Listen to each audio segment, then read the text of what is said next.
in a little while, just about a minute and a half to go. So stay with me here.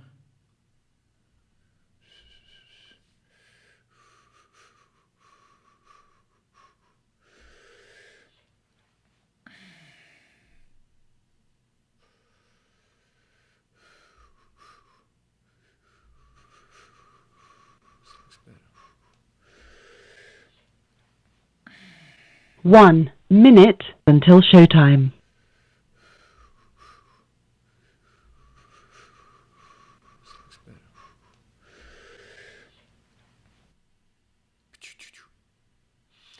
All right, we're just warming up, so we will go live in just about 1 minute. Prepare your questions because today is all up to you. It's all your questions. I have nothing. All right, we're getting some traction. We got some people on YouTube. We got some people on, let's see if I can make this work.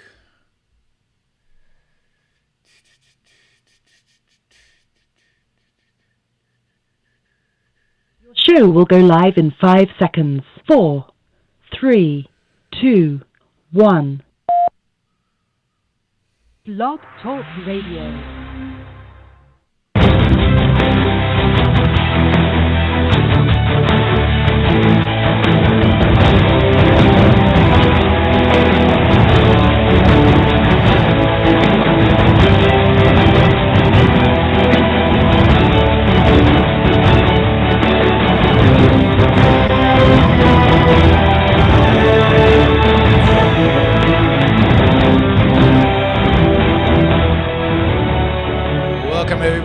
To the Ron Brooks Show, and we today is all Q&A. So today I'm taking questions from you. You get to ask anything that's on your mind. Just I don't know, make it bold or something so I know that you're asking. I will try to keep track of all the chats I've got going. Maybe somebody can write me a piece of program that can combine the Facebook chat, the YouTube chat, and now we have Periscope chat. So we're streaming now on all 3 platforms. I decided to do that today. I'm kind of demonetizing everything. I'm taking ads out of all the videos and everything. And I'm just focusing on trying to build numbers at this point. So I'm going to stream on every platform that is accessible to me in order to just build an audience. And we'll see. All right, first question's in. What is the weather in Puerto Rico? Pretty much constantly mid-80s or low 80s in the day, mid-80s to mid-70s to low 70s at night. It's been really windy, so it's been windy for a month and a half, unbelievable wind. And then we're having quite a bit of rain, so almost every day a little bit of rain, but never gets hot, never gets really super hot over 90, never gets super cold. Great weather. Okay, let's see. We've got callers, and you can call in. It's 1-347-324-3075, 347-324-3075. You have to press 1 to let me know that you want to ask a question. All right? So you have to press 1. Okay, I'm going to try to keep track of all of these. The biggest problem is going to be, let's see. Okay, we got that. All right. So let's take this on... Let's take this on Facebook, and this will let me say a few things about this topic because everybody's upset at me. As usual, people upset at me about this. How do we make people realize guns are not causes of mass shootings? I don't know how you make people realize that because, of course, only people can be causes of mass shootings.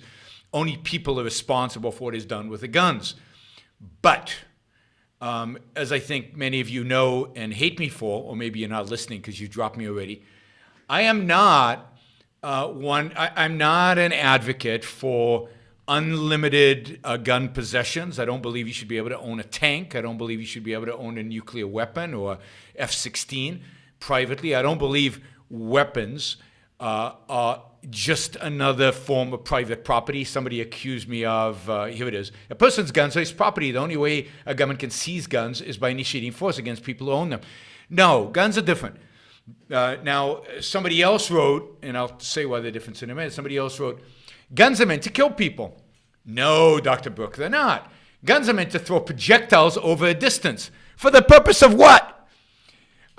What you aim at is your responsibility, not the guns.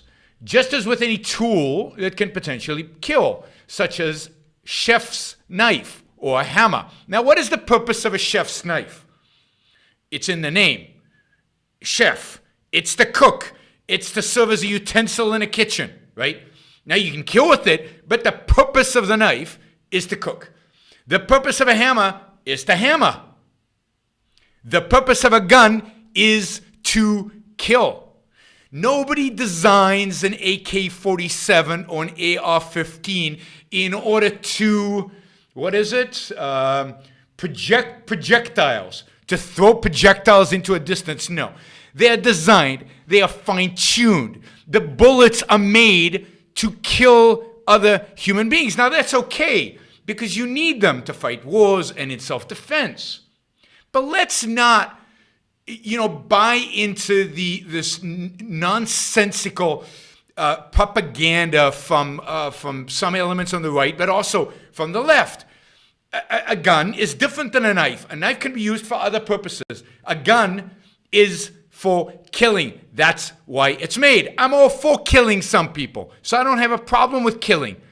But don't pretend that a gun is for something other than what it is there for.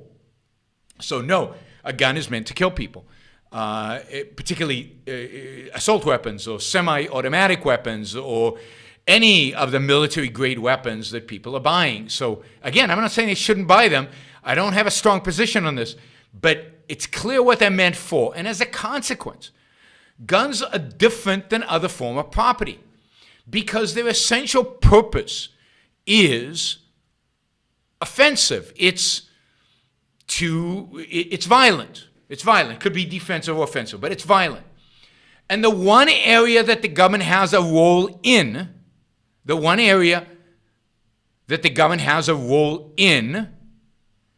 is in violence. That's it. Government is responsible for violence. Government is the monopoly over the retaliatory use of force. So government has an interest in your guns. Your guns are not simple, ordinary property like all your other property. Guns are different. And the government has a role. What that role is, I will leave it to specialists to decide. You cannot own a tank. That's clear to me. You should be able to own a handgun for self-defense. That's clear to me. What is the borderline? What should be the registration requirements? Should there be registration requirements? What kind of mental health fitness tests should be applied? Should there be applied one? All of those are complex issues, but they're not simple as you would get it from the talking points of the right or from what the left assumes. This is an issue for the philosophers of law to figure out. And if you think that you should own any gun, or if you think the government has no business in what guns you own, or in registration, or in how guns are used, then you don't understand the fundamental role of government. And again, I would suggest that you pick up Ayn Rand's book where she answers questions, her Q&A book edited by Robert Mayhew, and read some of her answers about gun control. And she doesn't give unequivocal answers about it because she realizes it's a complex, specialized topic. But she is not an out-and-out defender of uses of guns. Now, people are saying the example of gun-free Europe proves that guns are not necessary. No, it doesn't, because you can't extrapolate necessarily from Europe to the United States. We have unique problems that don't exist in the United States. We have higher crime rates, gun-related and un-gun-related. We have higher crime rates in the United States than in Europe. And it might very well be that in the United States we need guns in order to protect ourselves, and Europeans, for whatever reason, because there's less violence there, don't. So you have to be very, very careful with statistics. You have to be very, very careful in how you use them. You have to be very, very careful in when you read them, how you interpret them. I talked about this a little bit yesterday on my show with Amy Peacock. Statistics are very dangerous tools, and you better know what you're doing, both when you read them and try to understand, but certainly when you're out there preaching, oh, look, this is the death rate, or this is what happens, or this is the comparison between continents. Very tricky to do, and you know, if you're doing regression analysis, what are you controlling for? Anyway, I don't want to talk too much about guns, because the fact is I don't have a strong position one way or the other. I'm just telling you that if you think government has no role, I think that is a wrong position. All right, I'm going to take another one from Facebook, and then I know there's a bunch on YouTube, and then I'm going to take a couple of calls. Dr. Bucky, you said you don't believe a theoretical tyrannical American government could be overthrown or resisted by an armed American populace. But that's not exactly what I said. But in such a situation, the American military would be composed of citizens as well. Wouldn't the actual situation be that the military would splinter and some of the military would actually side with the American people? Yes. Yes, but that's my point. My point was, if we're serious about defending ourselves against the American government, or when the day comes and we're serious about fighting, literally fighting the military and defending ourselves against tyranny, then it's not a question of what guns you've amassed in the basement. It's a question of what kind of weaponry of all kind, but in particular, big weaponry, heavy weaponry that can actually be used to fight the military, can be stolen from the military or peeled off from them from those in the military that come inside on your side, those elements within the military that come on your side. So my point is that all of the weapons you're amassing in the basement are nothing as compared to the big guns that would have to be gained during that revolution. You might be able to buy them from gun smugglers, you might be able to steal them from the military, or you might be able to get them from splinter forces. But so I agree completely that in a situation like that, we go and fight. But we go and fight not with the weapons you've got hidden away right now. Now, some of you I know have some pretty big guns, but you have enough ammunition to really go out there and survive. No, we're going to have to steal them, and I'm okay with that. You know, and if anybody wants to announce a revolution now, we can talk about it. But, you know, but get real.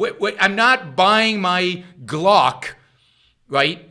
I'm not buying my Glock in order to attack the government. I'm buying my Glock to defend myself against a Muslim who attacks me, an Islamic terrorist who attacks me, or against a burglar that breaks into my house. And I might buy a shotgun for the same reason. But I'm not buying the shotgun or the Glock in order to defend myself against the U.S. government. When the time comes to defend myself against the U.S. government, I will, I'll probably be too old, but to the extent that I'm physically capable, I will help all you guys, you young guys, break into the Army warehouse and steal some really big guns. And maybe I'll even teach you how to use them. How about that? All right. Let us see. All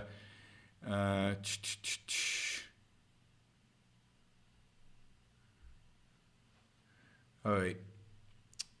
So I'm gonna take something. Let's try to YouTube. Problem is these questions come in so fast. It's so hard. It would be helpful. Some of you are doing this. It would be helpful on YouTube in particular. I don't, but both. If when you wrote a question, because you guys are chatting among each other, and it's hard for me to screen what is what. If you wrote the questions out in bold, then I would know, they would pop out and I would see them. Do your conversations in regular type and put everything in bold. All right, let's see. What about guns as checks on tyrannical government? I've answered that. I don't know. Megan's asking, who am I marrying? I don't know what that relates to.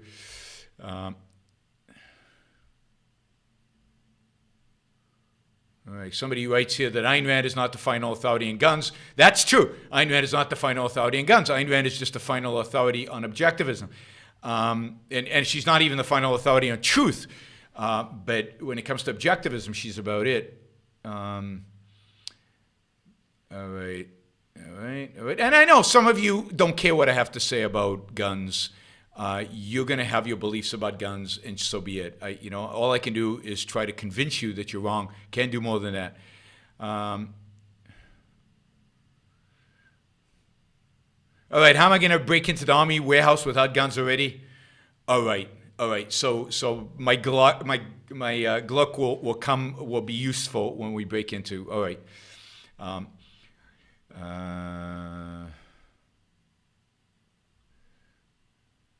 What's the solution for Venezuela? I don't know. Complete collapse, and a rise up in the citizenry, and the army ultimately in Venezuela will have to turn against the regime and replace it. I don't see any other solution but that the army ultimately sides with the people and against the regime.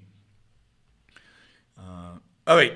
Hi, Aaron. Do you think that companies can potentially undermine self-esteem of their employees by prescribing everything centrally by means of large volume of internal policies? Sure. I mean, I don't think it undermines the self-esteem. I think it undermines the fun and the enjoyment of actually going to work. So a bureaucratic, centrally controlled, overly prescriptive workplace I think can be really harmful to the enjoyment and the pleasure of working, to the fun, and also to the self-esteem, because if self-esteem to some extent is gained by setting goals, achieving your goals, and you don't have the opportunity to set goals, to achieve them, it's not a matter of the company recognizing it. It's more of a matter of giving you the freedom to be able to actually pursue the goals. And if they're limiting that freedom, then yes, I think they can. It's not that they harm your self-esteem. They give you fewer opportunities to actually gain that self-esteem. You're going to have to look externally, or you're going to, ideally, you look for another job. All right, people want to talk more about this. All right, solutions to gun violence. End the drug war. Absolutely. Decriminalize drugs. Absolutely. Enact better mental health laws and treatment. Probably. I'm not sure what exactly that means, and I haven't really thought about mental health laws and what should happen. 3, privatize public schools. Absolutely. That's the biggest thing you could do. But also, privatizing public schools would do another thing. That is, if you privatize public schools, then the private company that owned the schools could have armed guards or not. They could let teachers carry in the school or not. They could make the decisions, and parents will be able to adjust their consumption behavior based on the decisions made at the school level about whether they wanted to send their kids to school there. So if you were really, really worried about school shootings, you would send your school to the private school that had barbed wire and armed guards. I'm exaggerating, of course.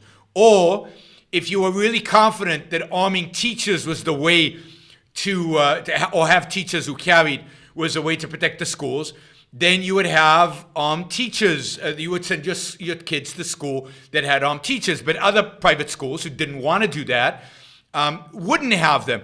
And you would have, as a parent, you would have complete choice about where you would send your kids. So absolutely, the solution to a lot of these problems, and of course the solution to the lousy, nihilistic, inducing educational system that we have, is to privatize the schools. I mean, it's not enough. You also have philosophy. You have to have philosophy. You have to have the private schools that have to have the correct philosophy. But a privatized school system, there would be competition, and it would drive us a long way towards having more rational schools and a better philosophy in those schools. So it's all about privatizing schools. That is the most important. That was the most important of all of the things you mentioned. If you want to drive down school shootings, if you want to drive down nihilism in the culture, if you want to improve the culture just generally, there is no more important a topic than privatizing schools. Why are your lectures not posted on your channel? All the lectures now are being posted on my channel. So if you go to the channel and you look up your own lectures, there's a bunch of them.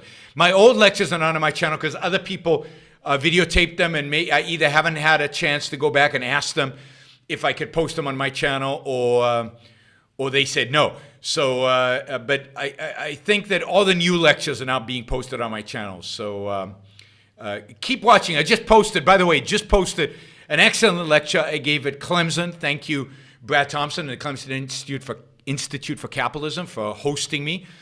And by the way, Brad will be my guest on the Iran Book Show on Thursday to talk about privatizing schools and to talk about school shootings.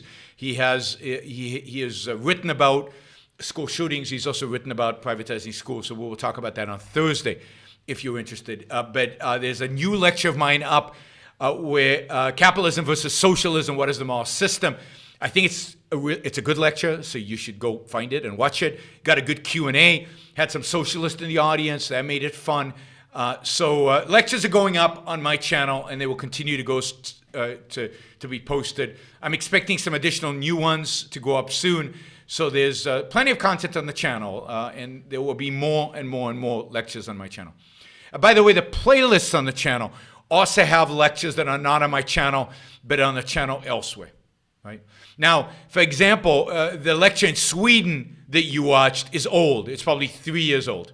But somebody just reposted it. Somebody just snagged a piece of it and reposted it on their channel. A lot of people are building audiences using my videos. So instead of that, come to my channel, watch videos on my channel. And by the way, all of you should subscribe to my YouTube channel. Please do that right now. You can go click and subscribe, whether you're watching this on Facebook, Periscope, or YouTube. Subscribe to my YouTube channel. Okay, quickly down this.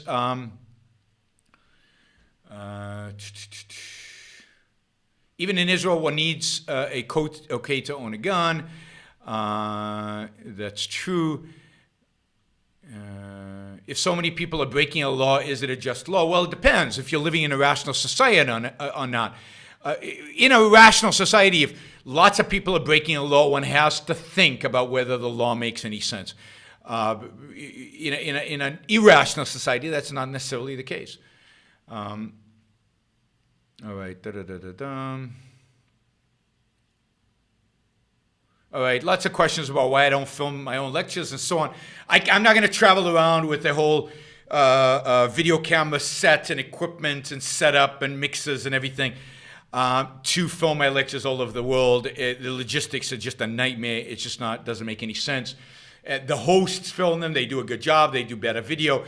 It's much easier. It's much nicer, and the video quality is better. And then they post it, and then I can snag it and put it on my site as well.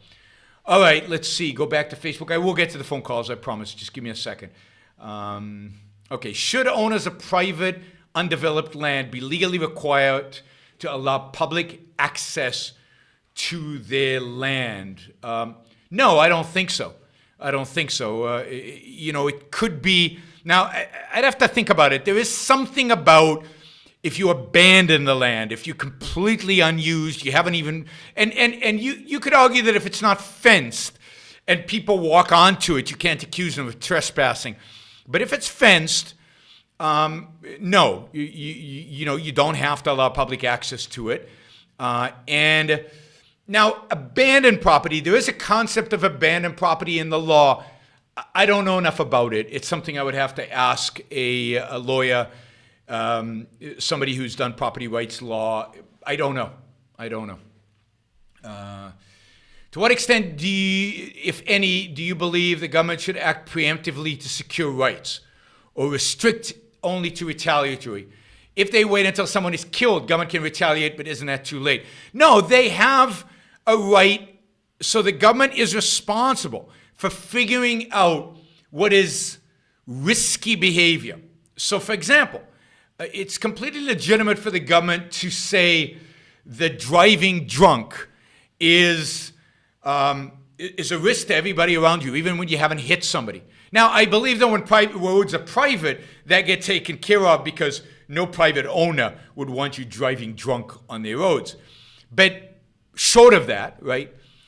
Or if there's a construction project coming up and there is a crane and the crane looks like it's not supported right, and the neighbors complain to the contractor, and the contractor says, "Go to hell, I don't care," and they could go to court and say, somebody needs to inspect this and make sure, and if there's reasonable doubt in the sense that there's risky behavior going on and there's reason to believe that risky behavior is going to cause harm, then yes, the government can preemptively walk in and deal with that harm. And the same again is with gun ownership. owning, let's say, a semi-automatic gun, and let's say you walk around it in the neighborhood, the government has, I think, a right to say, well, what's going on here? Is this legit? Why are you doing this? Ask some questions, figure out what's going on, register the gun maybe. Again, I'm not going to get into details, but yes, if you're exhibiting what your neighbors would reasonably consider risky behavior, then the government has a right to preempt and to figure out if it really is a risk and prevent you from doing it if it truly is a risk, if it's objectively a risk. Now, again, these are complex issues of the philosophy of law that people are going to have to work out. And I am not saying I have it all worked out. I'm just saying there's an issue here. And it's not simply that the government only has to wait for the murder to happen or has to wait. If you get information that these people over here are stockpiling guns and that they've threatened their neighbor with murder, then of course the police are going to knock down the door and come in and figure out what's going on. So a threat. Reasonable, a reasonable risk. And again, what is reasonable risk? I'm not, I know enough to know what I don't know, and I don't know what it is. And again, that would have to be something legal scholars figure out. All right. Okay. Still stick with your prediction the Fed will send us into a recession in 2018. I think my prediction was 2019, and if it wasn't, then it should have been.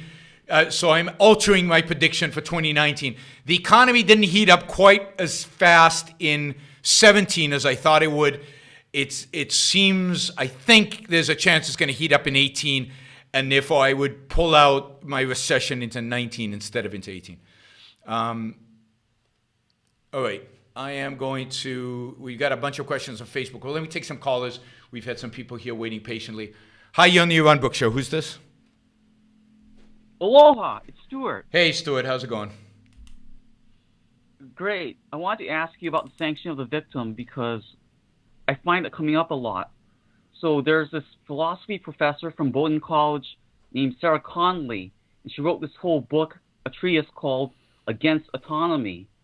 And she has an accompanying op-ed in the New York Times titled 3 Cheers for the Nanny State. And it's so funny because what she's saying is you should concede that you're not a good judge of what's good for you. Yep. So the state has to override that. You see, so at least she's being honest. And she wants, but it's funny because she wants you to be open-minded and hear her out. And by the end, you ought to be won over and say, yes, I consent to the state forcing me. And I thought this is hilarious because whether or not you agree with her is really beside the point. If by the end of her making her case, if by the end of the case you don't agree with her, she's still going to say you ought to be forced. So the whole thing about trying to win you over seems superfluous.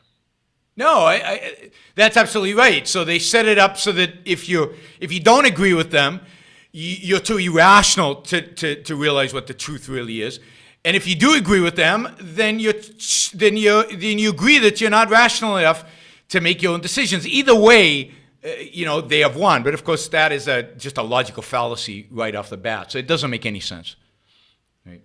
Well, I thought this was funny because this has happened to me a lot throughout high school and at university, where someone much older than I am would sit me down and patiently try to explain to me that I ought to accept some sort of governmental imposition on me. Like conscription, like they would say, you ought to accept that you ought to be conscripted to work, do community service for 2 years, like in a soup kitchen. Yep. And again, it's a little superfluous. So, it seems like they want to put on this charade, this pretense that there's something voluntary about what they're saying. Absolutely. When it's clearly not. Absolutely. No, that's a great point.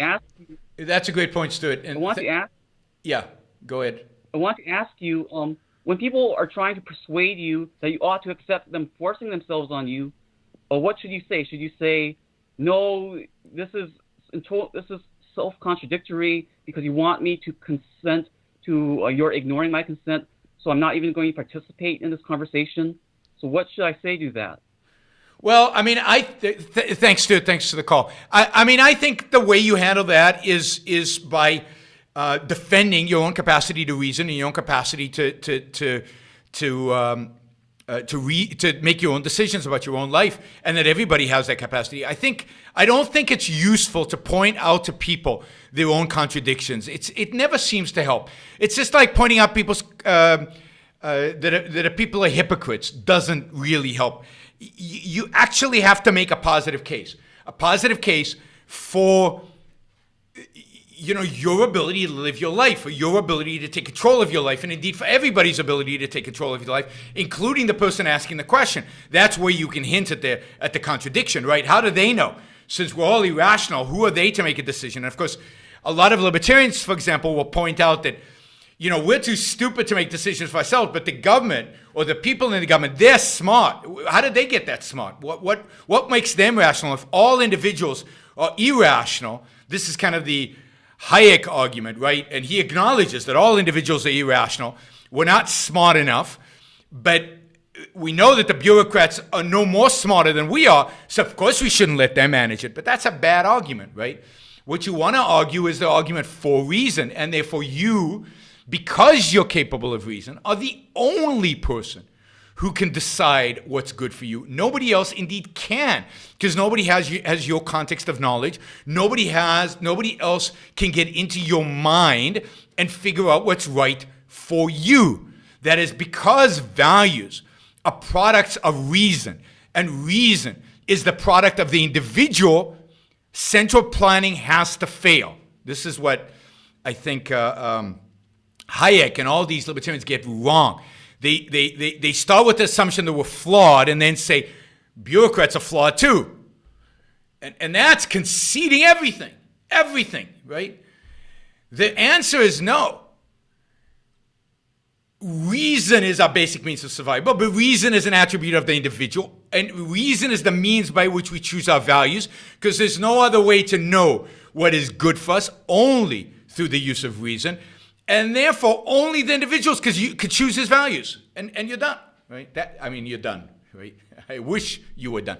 But that is, I think, the right approach to argue this. It's the argument from individualism. It's the argument from rational egoism, without even mentioning egoism, but remember Ayn Rand's, the cardinal value is reason. You have to start with reason. All right, thanks, Stuart. Really appreciate it. I'm going to take I haven't taken any questions from Periscope, so let me take this question from Periscope. Do I think the government should be in the business of deciding about marriage between a man and a woman? Absolutely not. I don't think the government should have any say in that. I don't think it's the government's business. I think the government should basically, I think as part of the law, you should have what a marriage contract generally looks like, what kind of provisions it has, so that the legal system can recognize when a contract is indeed a valid marriage contract. But in terms of who is entering into that contract, that is irrelevant. Now, for example, all contracts minors can't enter into. But for example, in a marriage contract, one of the things the government, I think, would state is that a minor can't even enter in it even if the parent signs off on it, right? A parent can't marry off his kid. So a marriage has to be between consenting adults. Things like that would have to be in it, or things about how to resolve certain disputes, or how to resolve issues of property or children, or things like that. But it should be just a standard contract, and then anybody should be able to marry anybody. So it's none of the government's business at that point, other than the government's general role in defining what are legitimate contracts and what are not legitimate contracts. And I know I'm going to get some backlash from libertarians about even that. They don't believe the government should even be in the business of defining contracts. But yes, you need the rule of objective law. And one of the ways it manifests, it's making sure that contracts are indeed objective. Okay, I'm going to take one more phone question, then I'm going to go to Facebook, then Twitter's the hardest. I'll try to do Twitter, and then I'll go back to phone. Hi, you're on the Ron Book Show. Who's this? Oh, hello, this is Ryan from Long Island. Hey, Ryan, how's it going? How's it going, Aaron? I'm good. What's up?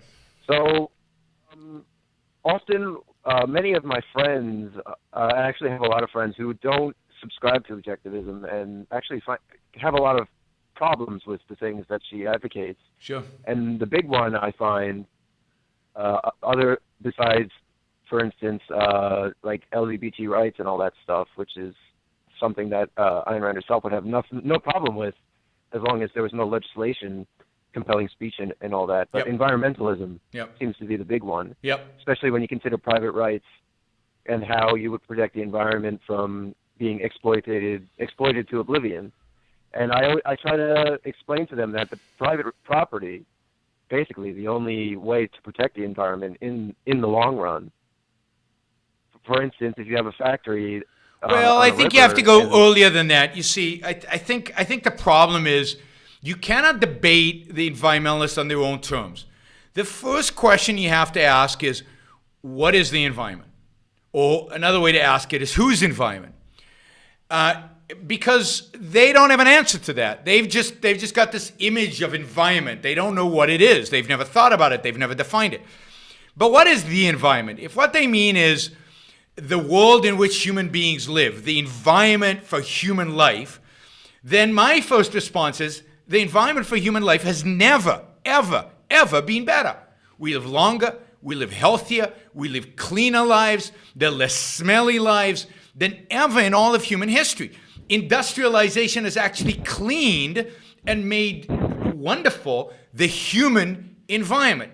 So the first thing to get clear is that nature out there has no intrinsic value.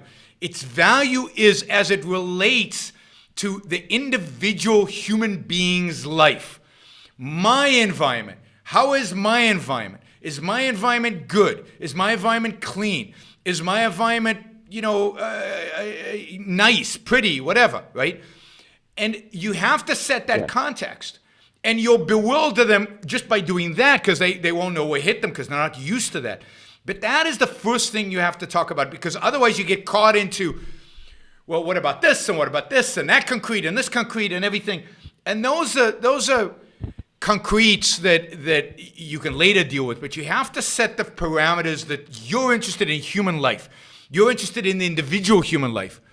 And they're really, at the end of the day, they're not. They care more about spotted owls, or they care about Mother Nature. And if that's the case, if they really care about Mother Nature deep down, then you have nothing to talk to them about because you're not talking about the same thing.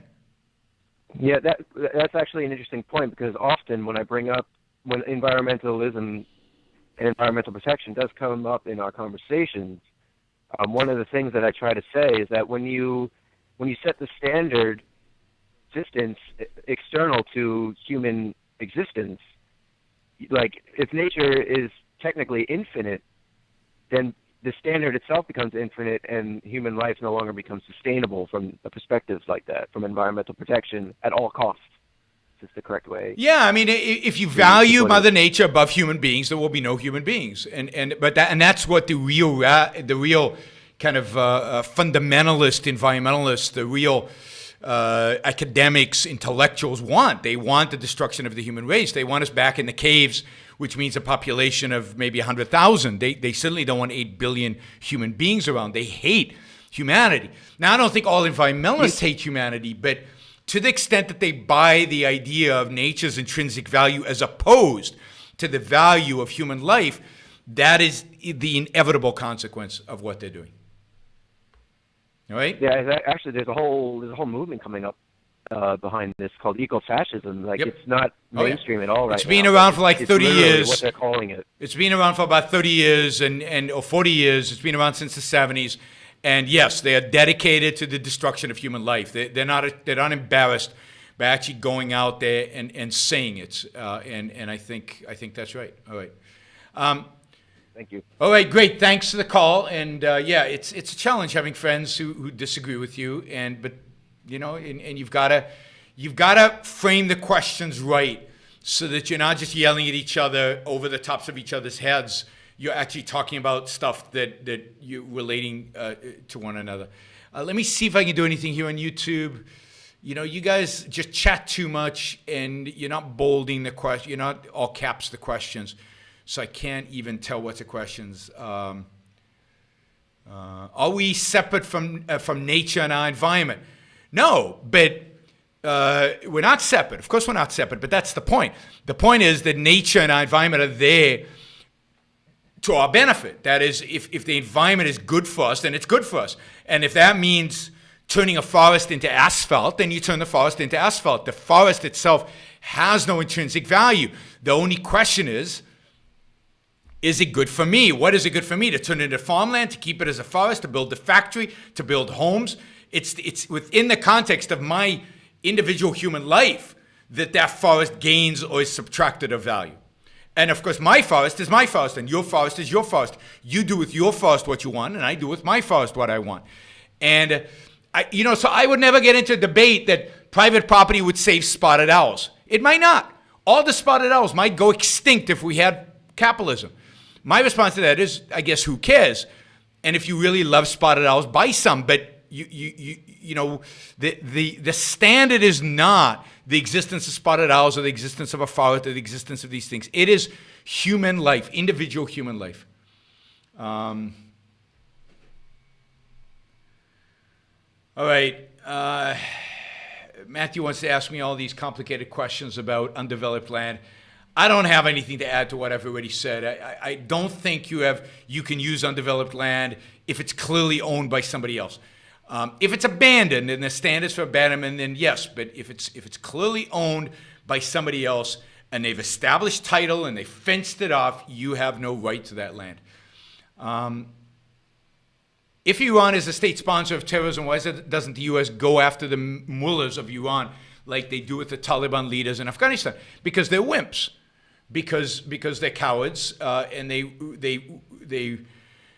because Iran is an actual state, they give it the considerations of being a state and a rational actor, and they should get none of those considerations. Absolutely, they are state sponsors of terrorism, and they should be treated as state sponsors of terrorism. The only reason the U.S. goes after the Taliban leaders in Afghanistan is because they don't have a state. If they had their own country and they declared themselves, then the United States would leave them alone. The policy makers in the U.S. are cowards and moral cowards, and they will not stand up in a selfish way to defend American interests or their own interests. And that's why they won't go after Iran. They go after the lesser targets, the easy targets, the targets that won't upset anybody, the targets that everybody would accept, everybody agrees on. And the more challenging targets, the one you have to explain, the ones you have to have a little bit of courage in order to deal with, they have no interest in. So, okay, let's see. Should children have full exercise of their individual rights while being the legal responsibility of parents? No. I mean, obviously not. Children cannot exercise their full individual rights. They, in a sense, grant their parents as executors. They're holding their rights in trust. The parent is responsible for standing up for the rights of the child, as long as the child cannot do it for himself. That is the role of parent. They have a huge legal responsibility. So having a kid is not something you should ever do lightly. It should be thoughtful. You should really think it through. You should figure out that you really want one, and you have to put aside mentally, financially, in any kind of way, enough resources to be able to deal with them for 18 years and to take care of them and to nourish them and do everything. This is a massive, massive, massive responsibility you're taking on. You should never take it on lightly. And having children is a biggie, and too many people just dismiss it. So, but part of your responsibility is to be responsible, to be responsible for the, for managing, if you will, the child's rights. Managing is the wrong word, but I can't think of a better word. It's to act as the child's agent when it comes to issues of rights, because the child cannot. It's not a rational being. It can't think. It's not conceptual. So it cannot, in and of itself, be expected to, fully exercise their rights. They can't, right? Okay.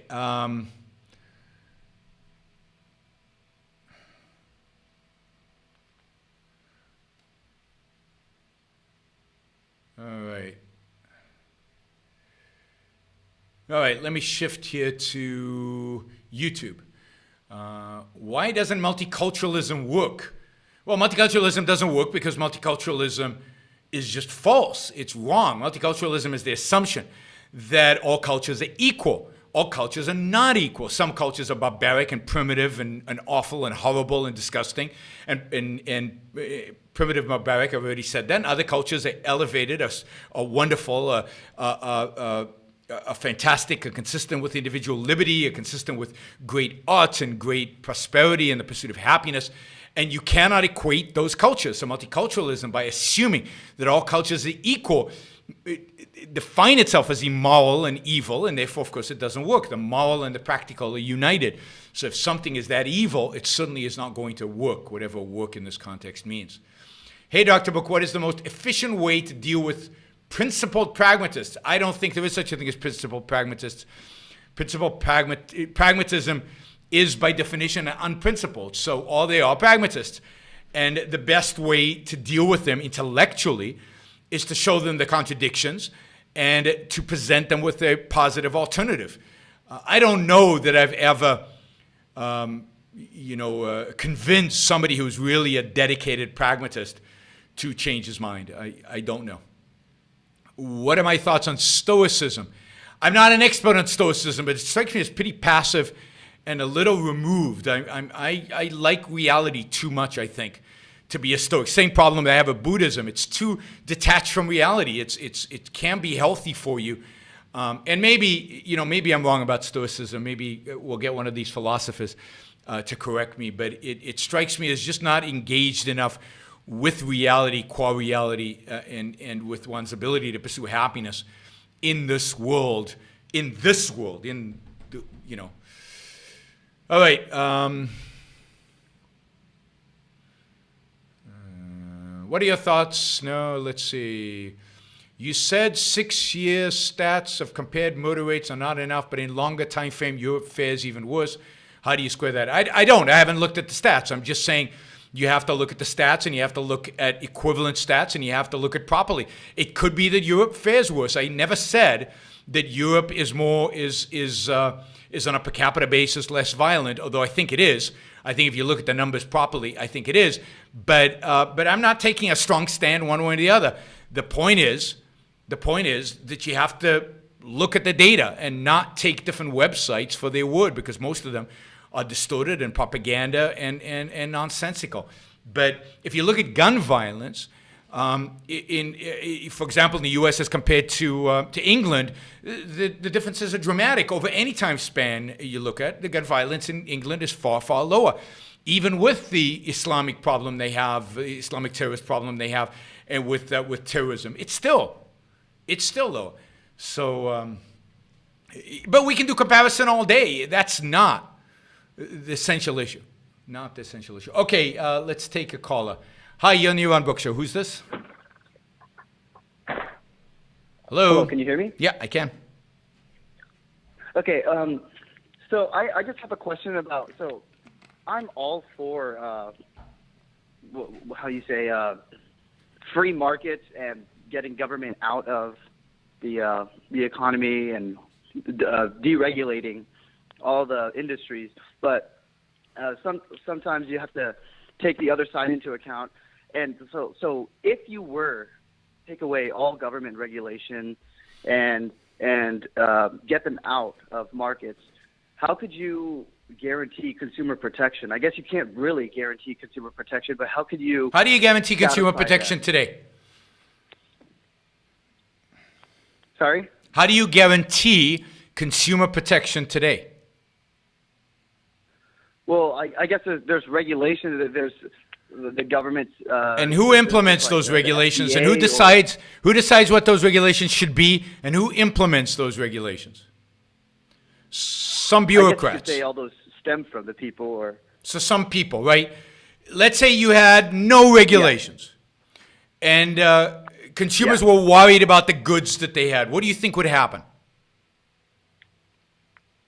They might stop buying those goods. And then what would happen? So try to be an entrepreneur for a minute. Try to think outside the box. What would happen? Well, so someone else would come along and they'd say, "Oh, we can give you top quality goods." But you still don't believe them because you've had bad experiences and there's no consumer protection agency. So what do we do? I don't know. All right. So here's my solution. It's probably not as good as the market solution, but here's my solution. All this is a lack of imagination, right? So I'm an entrepreneur. I come in and say, there's a problem here. Consumers are not buying goods because they're worried that the goods won't work or they'll break or they'll even be harmful to consumers. How about I set up a business, and all this business does is it reviews products. It gets products in and it reviews them and it gives them a star rating. And if a product gets a 1-star rating or a 0-star rating, then people are not going to buy it. And if a product gets 5 stars, they will buy it. And if I don't do a good job, and if I give it 5 stars and they buy it anyway and it breaks or they get hurt by it, then they're never going to use my ratings again. So I have to be really good at these ratings. I'm really motivated because that's how I'm going to make my money. I'm going to make my money by giving the best ratings possible and by really good at it. And indeed, there'll be competitions. There'll be multiple agencies rating these things and consumer guides being published and all kinds of mechanisms that would provide consumers not just with better, but with greater variety and less bureaucratic evaluations of the quality of goods. You'd have many more goods, and consumers would be a lot more confident in the value of those goods than they are today. Does that make sense? Of course. But this whole question stems from this video I saw on YouTube. These farmers, you know how the agricultural industry is no longer what it once was. Farmers, they use these massive, what do they call them? Not rigs, but I don't know the word. They enormous tractors that require a lot of software. And apparently John Deere essentially has a monopoly on the software. And farmers aren't allowed, they legally aren't allowed to tamper with the software. If there's a bug or something, they got to fix it. They can't. Well, but I don't know the details. Look, you have to wonder, aren't there any competitors to John Deere? What about Caterpillar? I'm sure Caterpillar has a product that competes with John Deere. And what about if you had no tariffs and you actually allowed imports? What about German tractors, and what about Chinese tractors or South Korean tractors? I mean, the idea that there would be no, there's one product and they corner the market. It just doesn't happen, particularly in a global market where you can have foreign competition like that. It is so easy to get foreigners to enter your market and compete against you. So the whole question of monopolies, all of that is bogus. It just doesn't happen. And the stories they tell you, like on these shows, are always just pieces. It's never the whole. It's never the whole story. All right. Thanks for calling. All right. Keep calling. Keep listening. Keep studying their answers to all these dilemmas that the so-called mixed economists would like us to believe. All right. Do you have any more comments about Steven Pinker's new book, Enlightenment Now? No, unfortunately, I haven't had a chance to read too much of it. The more I read, the more I like it. I don't agree with all of it, and I think he misclassifies the Enlightenment. And I think he hasn't yet defined what reason is, and that's a big problem. And Kant is a big defender of reason in the book, which is a mistake. But if you hold, if you can control for the things I disagree with, the things that are wrong, it's really an interesting book, and I think an important book, and is going to be an important book. But I'll fill you in as I read more. All right, let's see.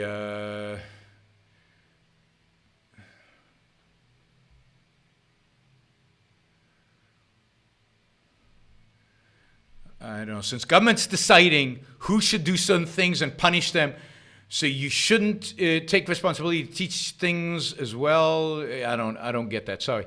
Government is only supposed to protect rights as long. Yeah, I don't think that's right. Government is only supposed to protect rights. That's true, but potential harm is a harm, just like a threat is harm. So government should be coming in, but government shouldn't be telling us what is right or what is wrong morally. Government has no role in morality. Okay. Wouldn't the best way to end the influence of religion is to develop life extension technology? How could anyone look for clergy anymore to cure against aging? Life would be too exciting. Yeah, I mean, no, I don't believe that. Because you're assuming that, the only thing preventing people from abandoning their religion is that they're not living long enough, or the only reason people are not having a good time and don't have an exciting life is because they don't live long enough. I mean, no, none of that is right. People are religious for reasons that have nothing to do with how long they live.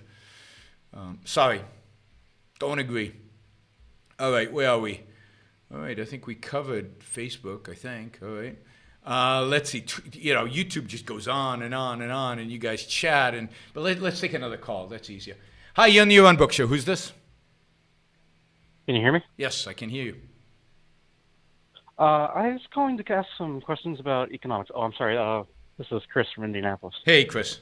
Go ahead. And I'd like to know what you think about George Reisman's book on capitalism, and why is this guy who is so influenced by Ayn Rand not involved in the objectivist movement?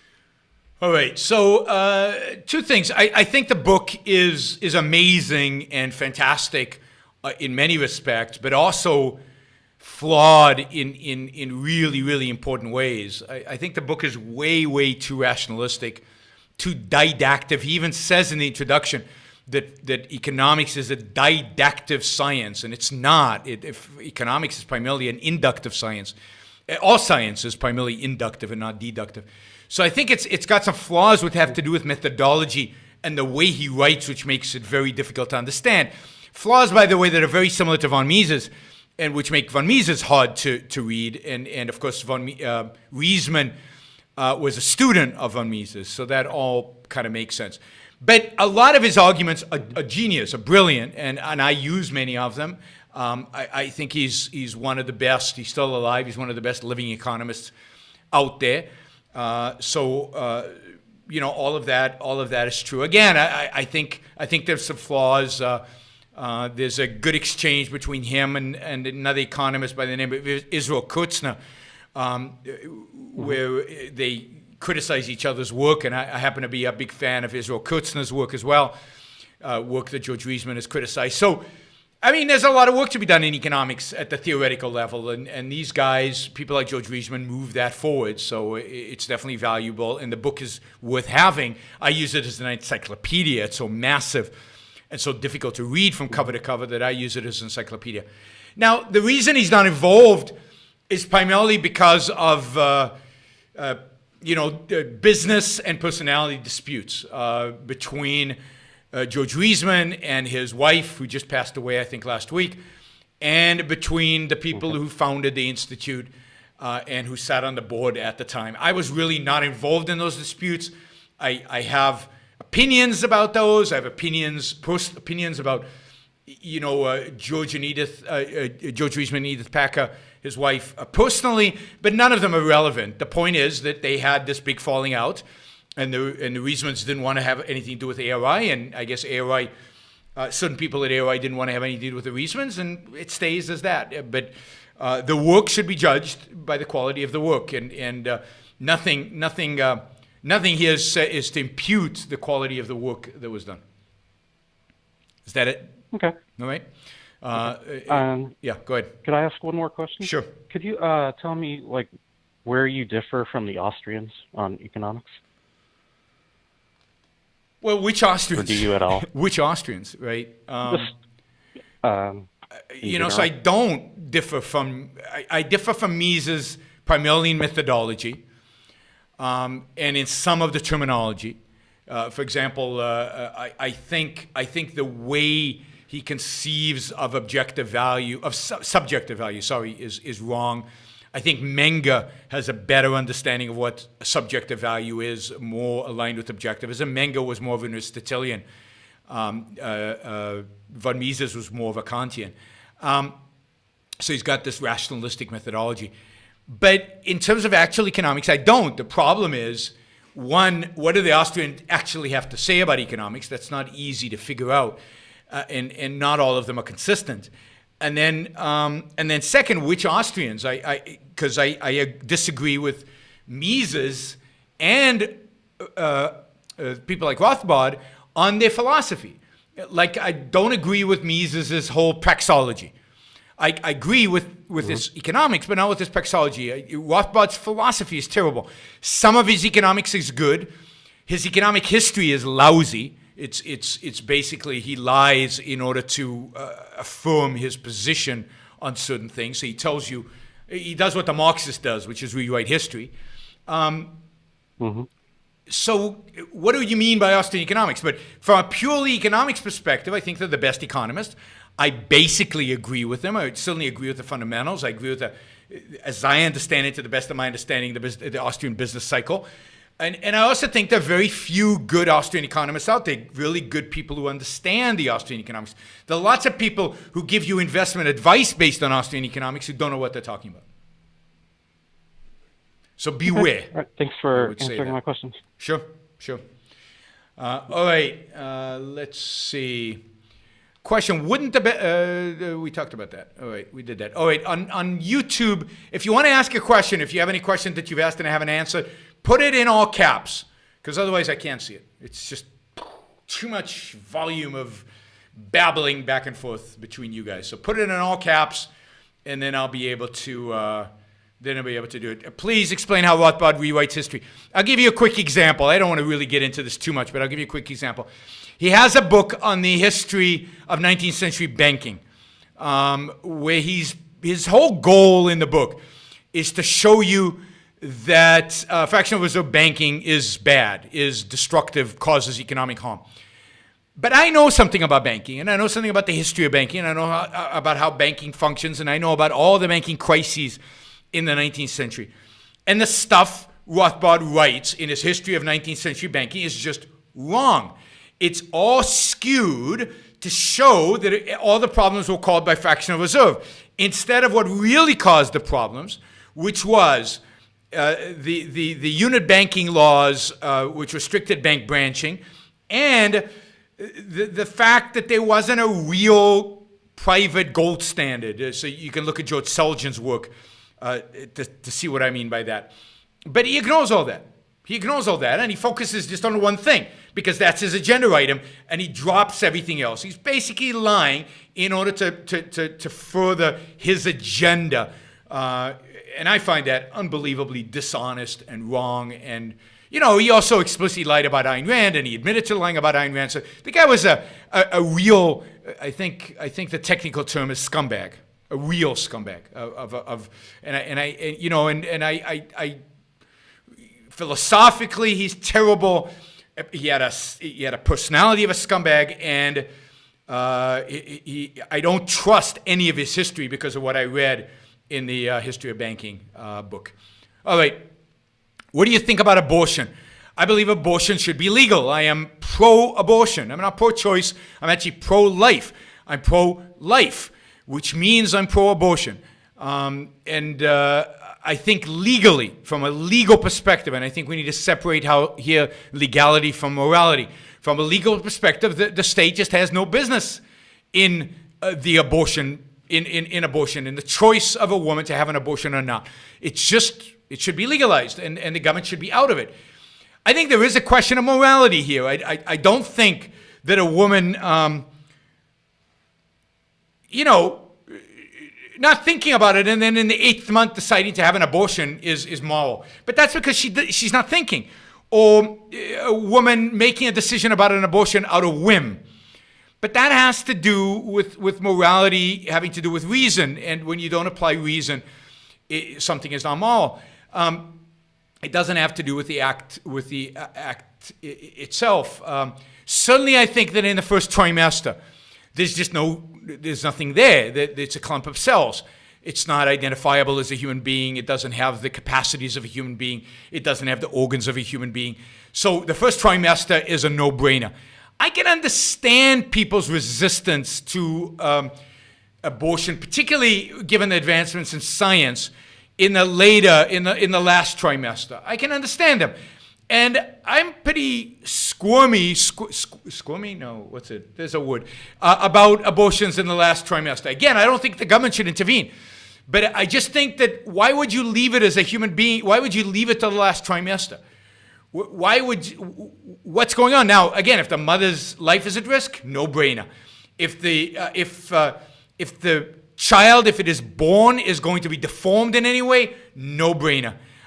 If it has Down syndrome, no-brainer. I mean, I think it's immoral not to abort those fetuses with the child defect that Zika caused, where they're going to be in pain their whole life. They're never going to be able to live as a human being. It's just, to me, the thought of not having an abortion when you're like that is just unthinkable. So, absolutely, in any kind of real something that is going to hamper the ability of the child to live, then you should abort. So I think it's a moral requirement that you should abort. So I think it should be left up to the mother and to the doctors, right? So I think that the reality is almost no doctor would abort in the 8th month or even the 7th month if there was no really good reason for it. So I just don't think doctors want to do that. I don't think they want to be involved in that. So I think there would have to be a really good reason, like there's something wrong with the baby or the mother's life is at risk, and then they'll do it. So I think leaving it up to the morality of the parents and the morality of the doctors is the right approach. And the state just has no business in it, because the state is there to protect individual rights. And there's no individual. There is a potential human being who is inside an individual, but it's not differentiated, it's not individuated, it's not separated, and as long as it does not have rights. And that's the reality. So, and as long as it doesn't have rights, the government has no business dealing with it. It has no business interfering. Okay. How do we transition out of the liberal welfare state? Well, I mean, the economic transition is not that hard. It's the philosophical transition. If you could convince everybody to transition out of the liberal welfare state, then the way you do it is you take, I've often said this. The first thing you do is you get rid of all, call it corporate welfare, all subsidies, all tax breaks, all regulations, all mandates. You completely liberalize the business world, and you can do fairly quickly. The deregulation might take 5 to 10 years, but you could even do that, let's say 5 years, you could do that within 5 years, but everything else you can do very quickly. Subsidies, everything you could do away with. You set up the second thing you do, so the first thing you do is you get rid of regulations, and you get rid of all favors to business. Second thing you do is you take the big entitlement programs, the big ones that really spend a lot of money, like Social Security and Medicaid, and you put up a plan to phase them out over 20 years. So within 20 years, they're gone. And one way to do that is to create vouchers, and that every 5 years, the voucher you get is smaller. You can do that with Medicaid. You can do that with Medicaid. You can do that with Social Security. I mean, you'd have to work out all the details. It's not easy. And then you start phasing welfare out. You don't eliminate completely. You say, okay, next year you're going to get 10% less, and then 20% less, and then 30% less, and within 5 years, welfare is zeroed out. But the first thing you have to do is deregulate and get business completely out of the business of business. And that will create wealth, it will create jobs, so that when you finally take people off of welfare, it's easy for them to live. It's easy for them to find jobs. It's easy for them to get by, to save money, and all of that. All right. So, all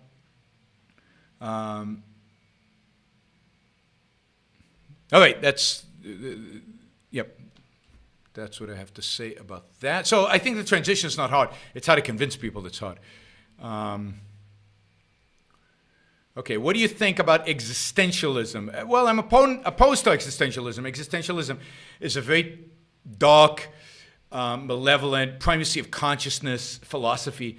It's very anti-objectivism. I mean, Ayn Rand wanted to call it philosophy existentialism. Unfortunately, these guys stole the name, or didn't steal the name, but took it first.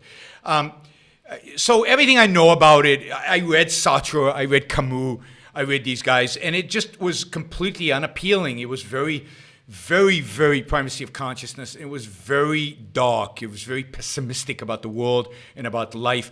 And it rejects the idea of the pursuit of happiness. It rejects the idea of lifespan as a standard. It rejects kind of an egoistic morality. It, in a sense, says morality, since you can't live up to altruism, morality is futile and useless and life just sucks. I mean, that's what I took out of it. It was a very, very dark and pessimistic. All right. All right. Shouldn't we be allowed the same guns as police?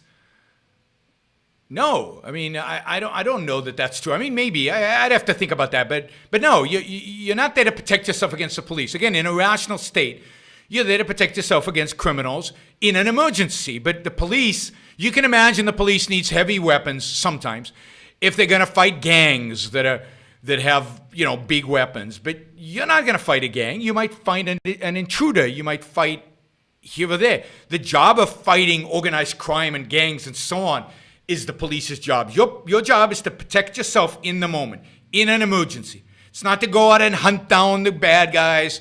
It's not to fight a whole gang. It's right now to protect yourself. Now, you could argue you live in a gang-infested place and, you have to defend yourself against a whole gang when you need. I mean, maybe. But then the police are not doing their job.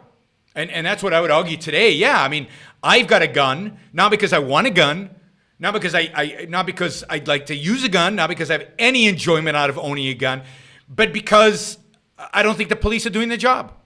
And I don't think the military is doing its job. And I don't think our politicians are doing their job. So I have to defend myself, and therefore I need a gun. But that's not a rational world we're talking about. In a rational world, no, I mean, the police do their job, and you don't have to worry about having a really big television. Is it okay to watch trashy TV? I don't know what you mean by trashy. I mean, you have to evaluate what values are you actually getting from it. How much are you watching? Is it just because you're trying to completely relax and not think about anything and not even kind of relate to real art and not engage, but just drift and you just want to completely relax? And it's the equivalent of listening to popular music, right? You're not going to get any deep emotional satisfaction out of it. It's in the background. So it depends on what trashy TV is and what you're getting out of it and what you mean by trashy TV. Like Jerry Springer? No, I don't think it's okay to watch Jerry Springer. There's something wrong with watching Jerry Springer and that kind of stuff. There's something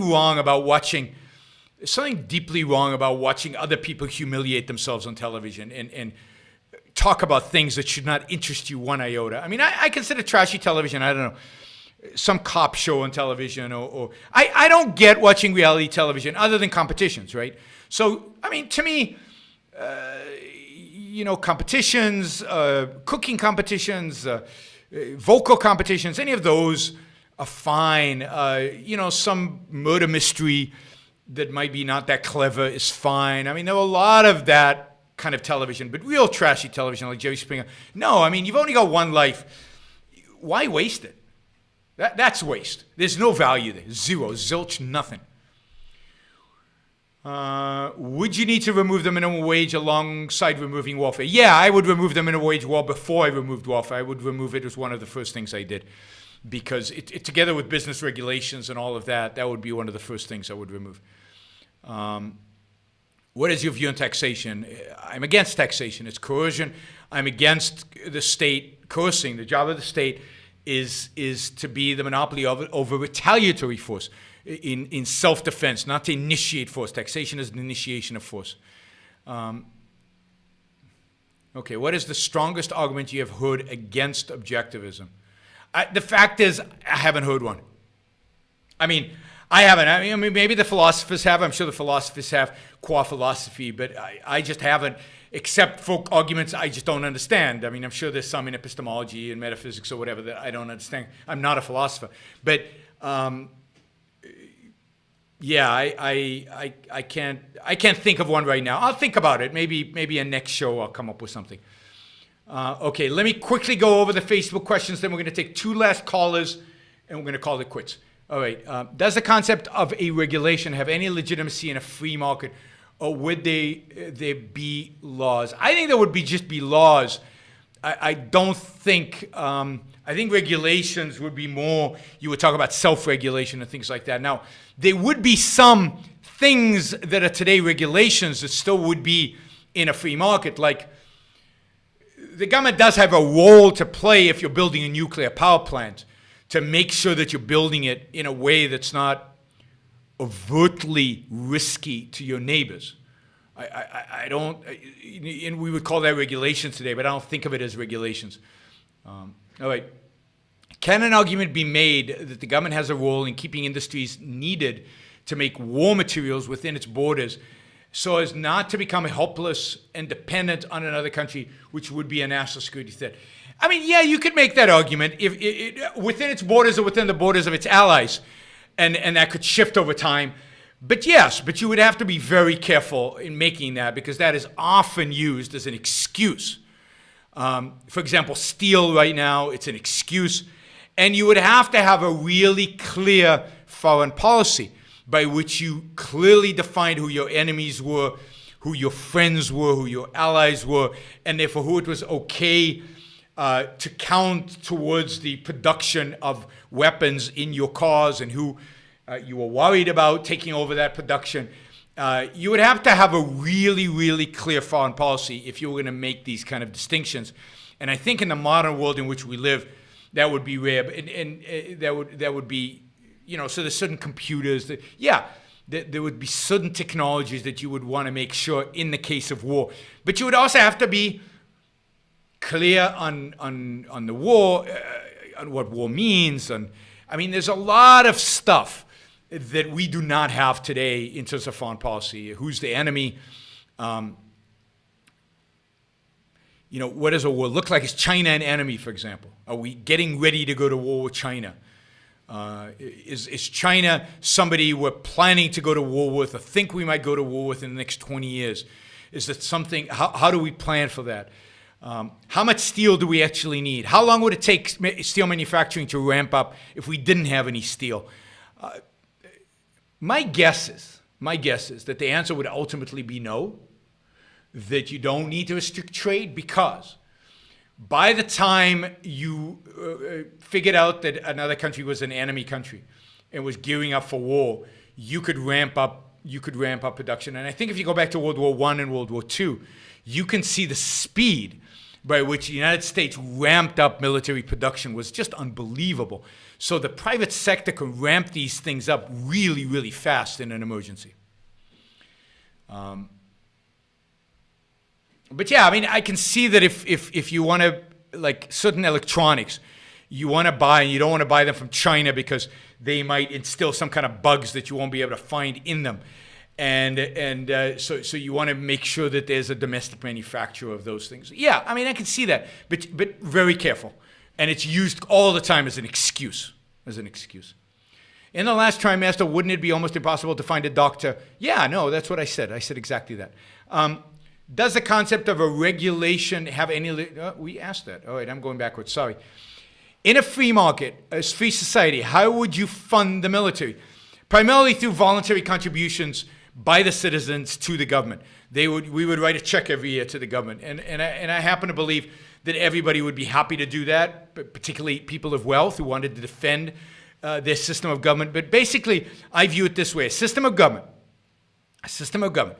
that cannot get its citizens to pony up enough money to protect it, to defend it, that society doesn't deserve to exist. It's the same question as in a free society. How would you get people to volunteer for the army? They'd volunteer. How would you get them to volunteer? They'd volunteer. And like Israel, should Israel have a draft? No, a draft is immoral.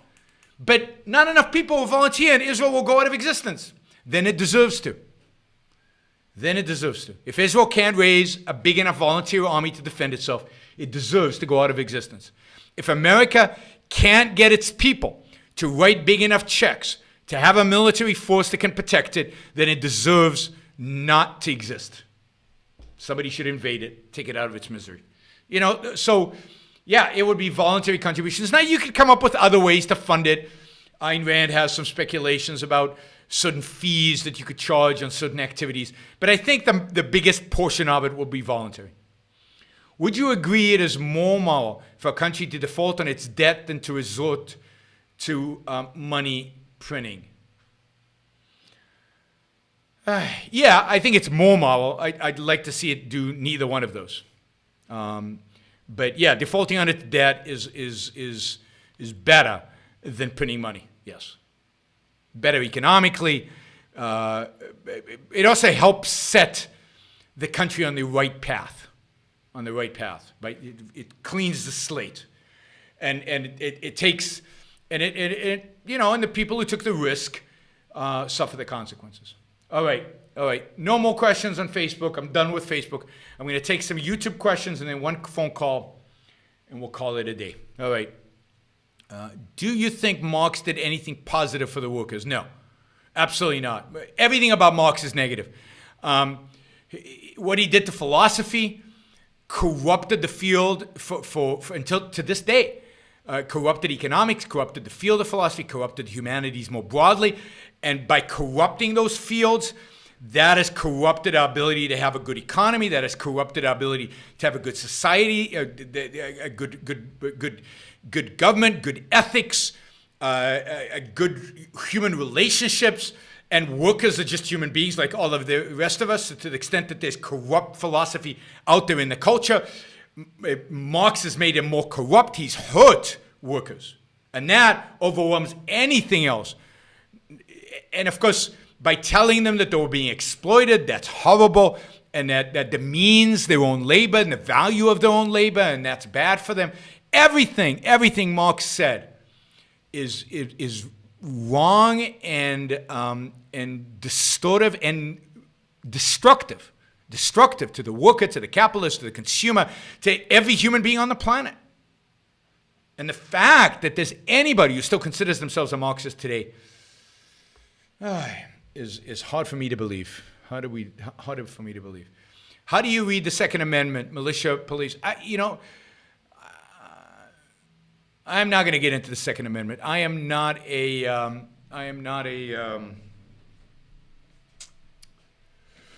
constitutional scholar, and I'm not that interested because I'm not interested in what the Constitution says. I mean, I am to the extent, but I'm not. Ultimately, I'm interested in the truth. I'm interested in what the Constitution should say. I've often said the Constitution needs to be rewritten, because it's flawed. It's flawed because it was written in the 18th century, and they didn't know enough.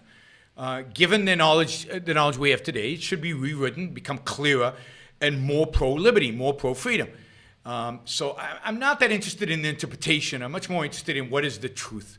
What should the relationship be between the government, the police, the individual, and the kind of, and with regard to weapons, what should be the role of the state in regulating arms? What are the consequences to the spiraling national debt? Bankruptcy. I mean, bankruptcy or hyperinflation. So bad economic times. When? I don't know, but it has to happen at some point. So the national debt is a disaster, and it's spiraling out of control, and it's completely out of control, and something bad is going to happen. It hasn't happened yet. So when it's going to, well, that's not true. Let me backtrack. It happens every day.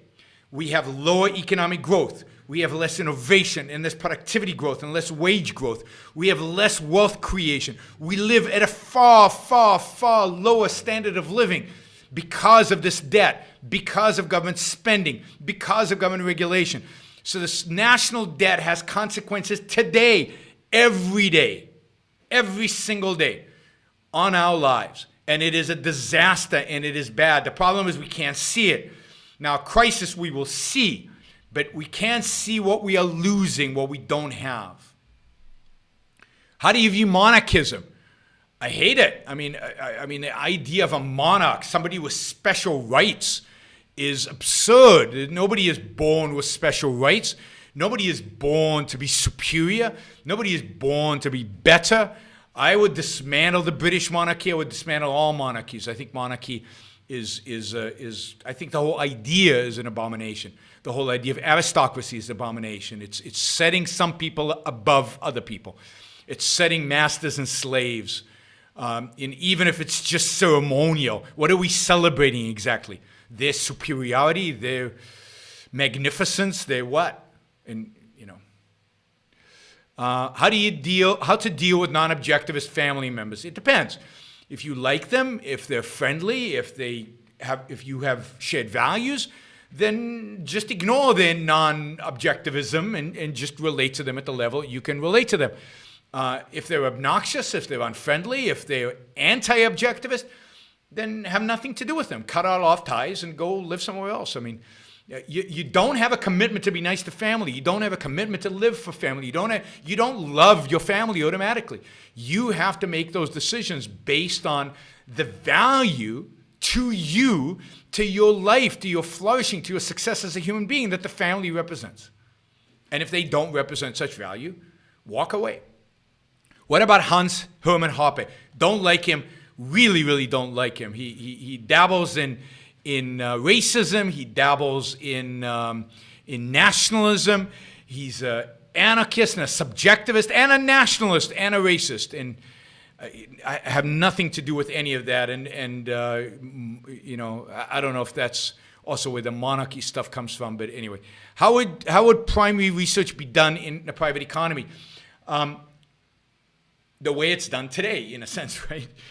Universities, private labs. Universities would be funded by alumni, and they'd be funded by their own profits from tuition.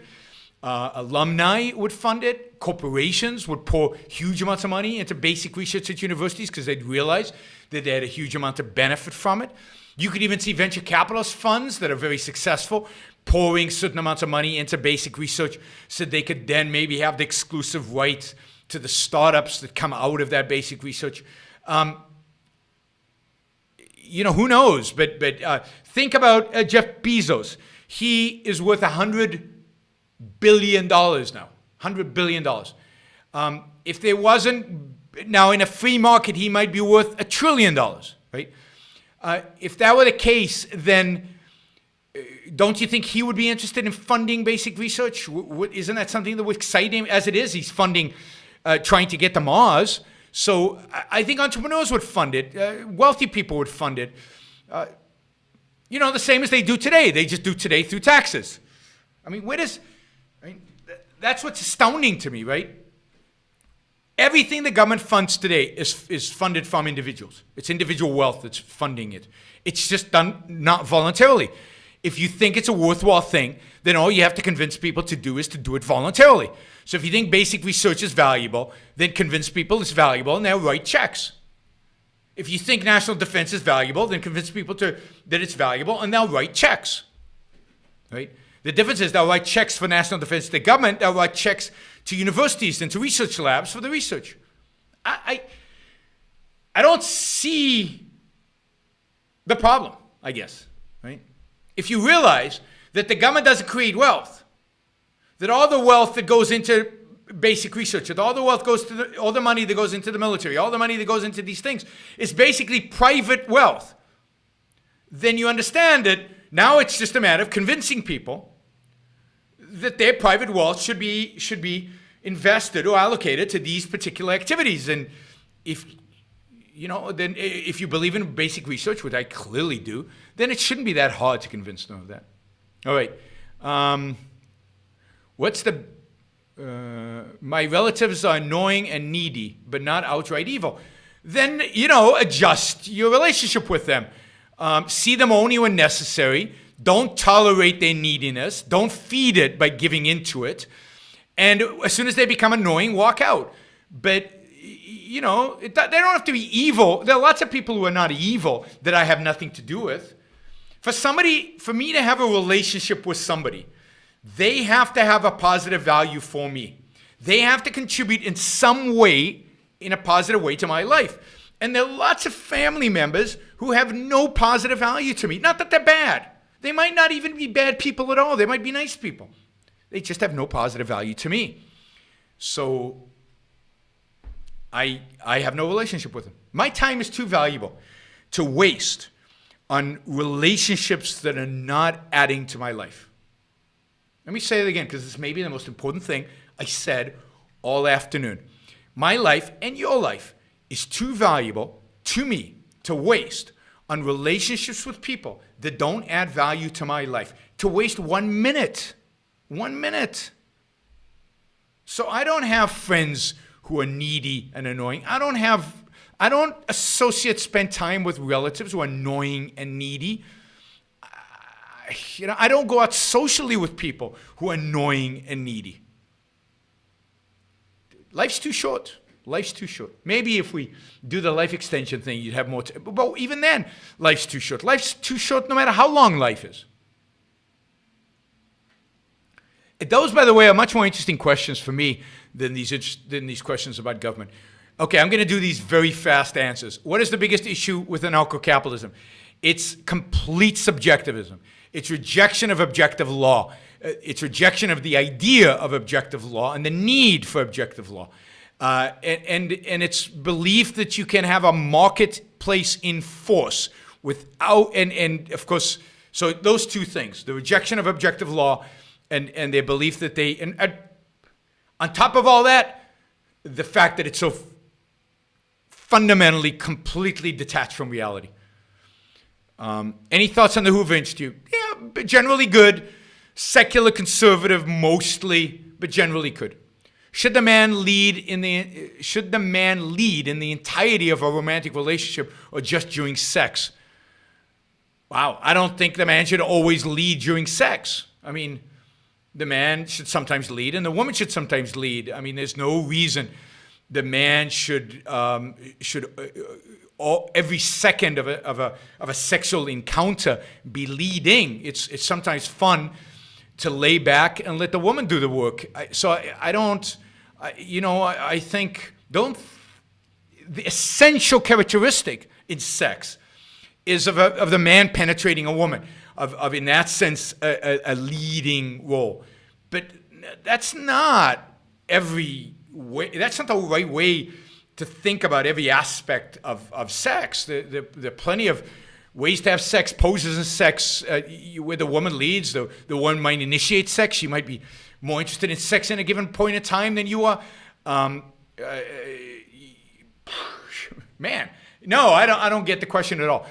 And maybe I don't understand what lead is. And I don't think it's true in a romantic relationship. I mean, my wife leads in plenty of our romantic relationship. So I don't get that. I don't see any problem with a woman asking a man to marry her. I don't see any problem with a woman leading in a lot of these aspects, even if you accept Ayn Rand's view of femininity and masculinity. What do you think of the okay, this is the last one I'm taking. Last written question, then I'll take the one phone call. Did you see the film Wonder Woman, and if so, what are your thoughts? I think I did. I don't really care. I'm not watching any more superhero movies. I don't think. I might go to see Black Panther just because of all the hype around it and because it has, I guess, implications beyond movies. But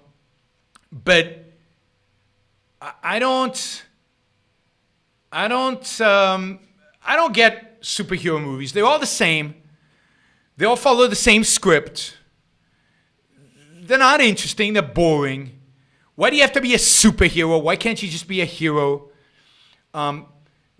They demean the mind. They demean choice. I don't know. They have all these stupid rules. I know Superman can't kill people or Batman or whatever. I like some of the Batman movies because Batman's not a superhero in that sense. I just don't like them. They're all the same, and mostly they're altruistic, always for the common good, for the public good. The sacrifice of the superhero for the public. His job is to suffer for the sake of everybody else. Yeah, no, I don't buy it. So I've stopped. I've sworn that I'm never going to see another one again. I'm also sick of the fact that this is the only heroes we see. Right? But they're not even like ideals. They're not like ideals at all. What's ideal about Superman? There's nothing about him that's ideal. Is he particularly rational? right? Is he pursuing his long-term self-interest? Is he achieving happiness as in his own prosperity? Is he going after romantic love as a primary value? No, I mean, they all have to compromise and they have to give in on their personal values in order to serve the common good. So no, I don't like any aspect. I mean, there's certain storylines that are better than others, but again, they're all the same and they become completely uninteresting and boring. And I know all you guys grew up on them, and it's the only kind of entertainment and art like thing that you consume. Not all of you, I know, not all of you. Sorry, some of you. You got to really think about what art is possible. Go read Victor Hugo. Really go immerse yourself in Les Miserables or in 93. I mean, really spend a few weeks reading Les Miserables or a couple of weeks reading 93, right? And then you get a sense of what heroism could be like and what good movies should be like. And I think there are better movies. They're not going to come in the top of my head, but I've recommended in the past lots of really good movies with real heroes that we should all strive to be like, that are ideals in their own way without them being super.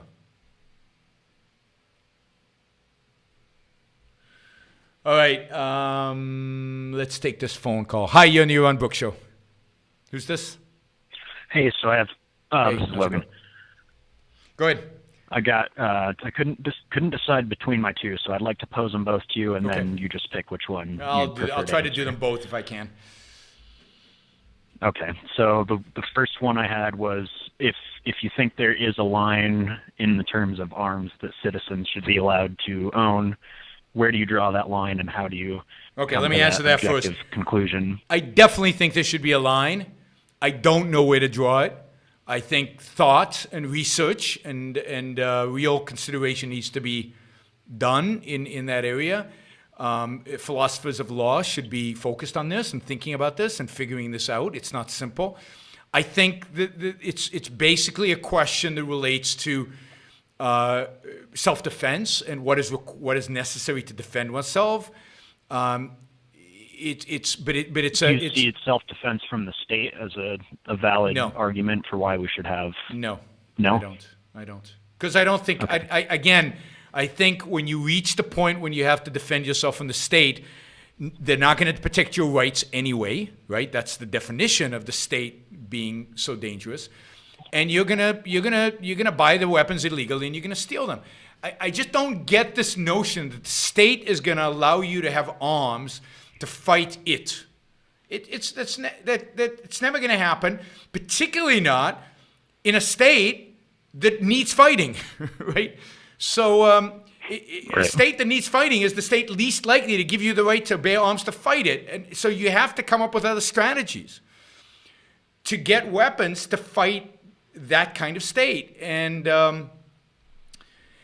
of course, a state like that is going to confiscate whatever weapons you have, and they're going to come to your door and they're going to take them away. And that's before they declare dictatorship. So it's not clear that. So you can fight them, but look what happened when groups of individuals try to fight the federal government. They get killed. So I don't get it. I don't get it. If I'm planning a revolution, I'm not buying weapons legally right now. If I'm planning a revolution, I'm finding ways to get weapons illegally, and I'm burying them somewhere for the day when I need them. That's what I'm doing. And that's what anybody who has a revolutionary spirit would do. Now, I'm not planning, just so the NSA who are listening to this conversation. Yeah, I was just going to say. Just so they know, I am not buying weapons. I'm not doing anything like that because I don't think in my lifetime I'm going to pick up a gun against the state. Not yet. But although that might be necessary down the road. But I'm not doing that, so don't come after me. But that's what I would do if I believed that. Well, you're not Russian, right? So they don't care. What's that? Well, no, the NSA's listening as well. So they're not paying any attention to you. Yeah, and the Russians, I don't. Yeah, well, no, I think they're paying attention. I have relationships with the NSA, so yeah, they're paying attention. Okay, so the other question I had real quick is that I think there's this really interesting dynamic where a ton of libertarians come to the philosophy via Ayn Rand and her books, but in a lot of ways it doesn't seem like the two are necessarily compatible, especially when I listen to you. So what extent do you think they're compatible, and then in which Say ways that do you again. think What is they're compatible? incompatible? I didn't get it. Objectivism and libertarianism. Oh, Because no, a lot of libertarians, including myself, Yeah. came through Ayn Rand first, and then everything else following. Yeah, I mean, there's obviously some, common ground on some issues, and there's some overlap, but I don't believe that but some libertarians, particularly if you will, the anarcho-capitalists, particularly the philosophical anarcho-capitalists, I think the philosophical anarcho-capitalists are fundamentally opposed, or the opposite of objectivism. I mean, some way you could actually view them as enemies, because they're philosophical enemies. The rejection of objective law makes one somebody to be wary of, makes one a philosophical enemy of objectivism. So I think some libertarians are enemies. Some libertarians are fellow travelers, are friends, particularly those libertarians who just don't think about philosophy. They don't care about philosophy. It doesn't worry them. They're just interested in economics and in kind of political liberty and political freedom, and they're not interested in the philosophical stuff. I think the more philosophical the libertarians are, the more problematic they are.